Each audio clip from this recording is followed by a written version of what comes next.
Hello, so this will be the last part of our recorded discussion. So we have here your activity number 1, which is the title block.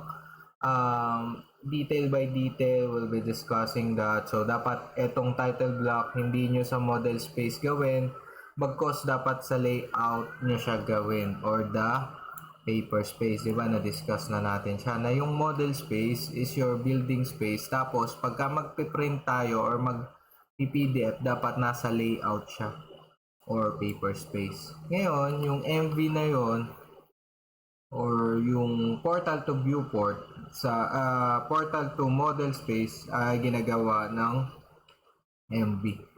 So right now, let's not focus on that. Kailangan lang makuha nyo yung mga sukat ng ating mga gagawin na details for the title block. So, ano ba yung gagamitin natin for the title block? Ang gagamitin natin is A4 size bond paper for the PDF.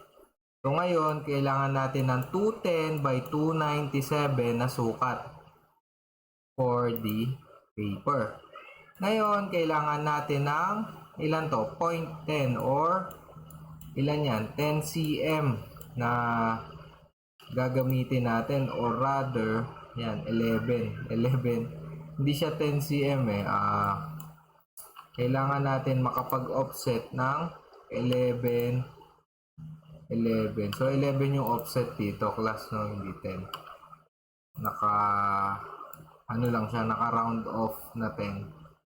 Pero 11 yung kanyang distance. So ngayon, every naman, think ko accurate naman to, 60, 50. And then we have here 20. Yes, every 20, and then 45 daw. Okay, 45, and then 20 by 20 na scoring. Again, so we need to have a paper of 297 by 210. Kailangan lahat ng sides natin ma-offset natin ng 11, or rather dyan yung ating border or margin na gagawin natin papel. So if you have this paper, kailangan anong details natin? Sa 0.60, we have the details of Bulacan State University College of Industrial Technology. It should be on the center. Center siya sa upper and bottom, center siya sa right and left. Ngayon, we have the title. So, iba-iba yan. So, right now, we have the title block. Your name, for example, Juan de la Cruz, plate number 1. Kailangan nandito siya on the upper part, which is on the 0.40.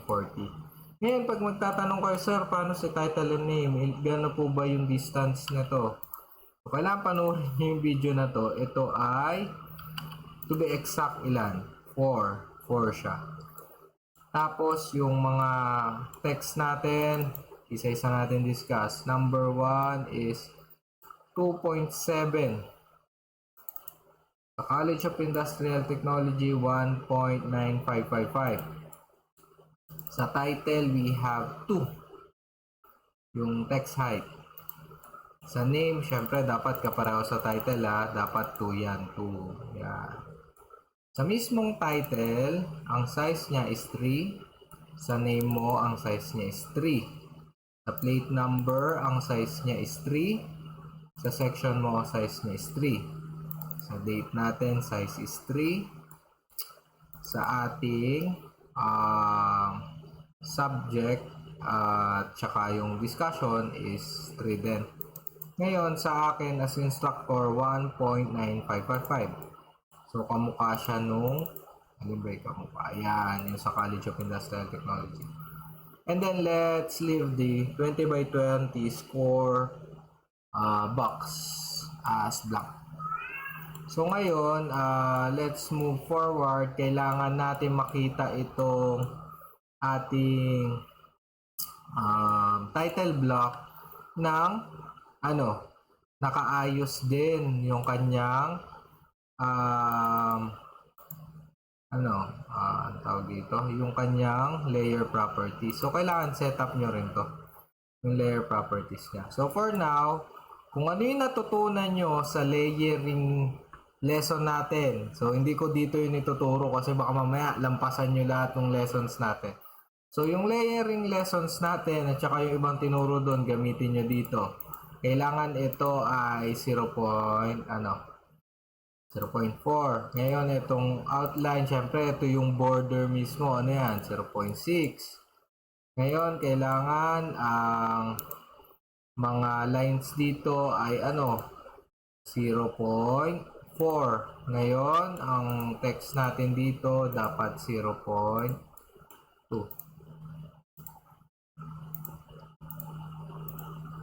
Ito pwede 0.3. Ito 0.3.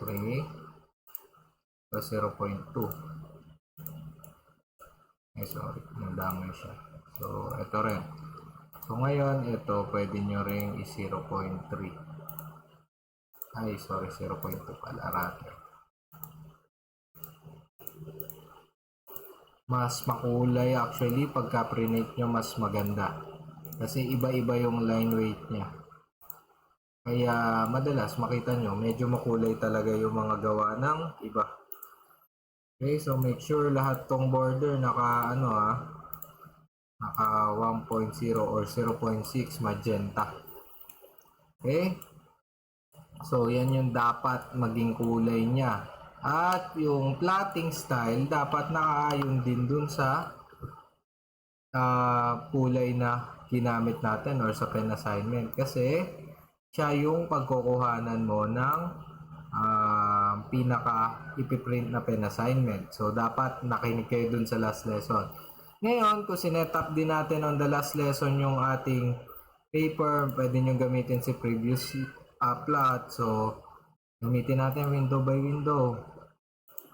Once na na-set up nyo yan, kaya actually, once na na-set up mo, isang beses mo lang set up yan, tapos ulit-ulit na pwede na. So, preview natin, apply to layout muna para laging nasa-save. So, makita natin, yan, nakaayos yung title block natin, di ba? So, ano yung mga to? Yung mga sobra-sobra na yan. So, yun yung titignan natin. Ba't may mga sobra-sobra tayo dyan? Wala yan. Wala yung mga yan. Yung mga yan. Kasi yun yung mga dimensions natin. Pero, let's say, gumawa tayo ng layer. Pangalanan natin yung layer natin, dimension. Tapos, i-off natin sa printing. Tapos yung dimension na yan, kulayan natin ng siguro pink. Okay, so hindi siya mapiprint. Tingnan nga natin kung gagana. So, yan. Dimension. Plot, balikan natin. Actually, kung in-apply to plot natin kanina at saka preview ulit natin, babalik na siya dapat. Di mo na kailangan i-set up ulit. Di ba? Nawala na yung mga yon. Kasi, anong ginawa natin sa layer properties? In-off natin yung dimension. Yan, naka-off siya sa printer. Kaya hindi siya makikita. So, balik tayo. Print na natin, para makita nyo yung sample. When we hit OK, na-preview na kasi natin, pangalanan natin na activity 1. So, yan. Then, once na-print siya, makikita mo na on your file yung iyong title block. So, mas makapal pa yan pag kayo yung nag-set up dun sa plotting styles. Hindi ito exact na makukuha nyo sa activity. So, malalaman ko yun pag ito ginaya nyo lang So, dapat set up nyo ng tama. Ngayon, that's our title block. Ano pa? Yung MV natin, huwag nyo kakalimutan. So, diniscuss naman siya, paano siya mapupunta sa papel. Make sure yung UN nyo naka MM. Baka magkamali, kagaya nito. Ulit kayo sa simula. Yung sukat, dapat laging tama. Okay? And then, panoorin yung lahat ng video. Kasi lahat yun magagamit nyo on different na mga mga gagawin pa nating activity. Anyway, every activity naman natin, magkakaroon ako ng paunang discussion, tapos may mga sukat na hindi nyo alam. So, yun ay i-discuss ko naman on our lessons. At sana makinig mabuti. And yung basics, yun talaga hindi ko na i-discuss.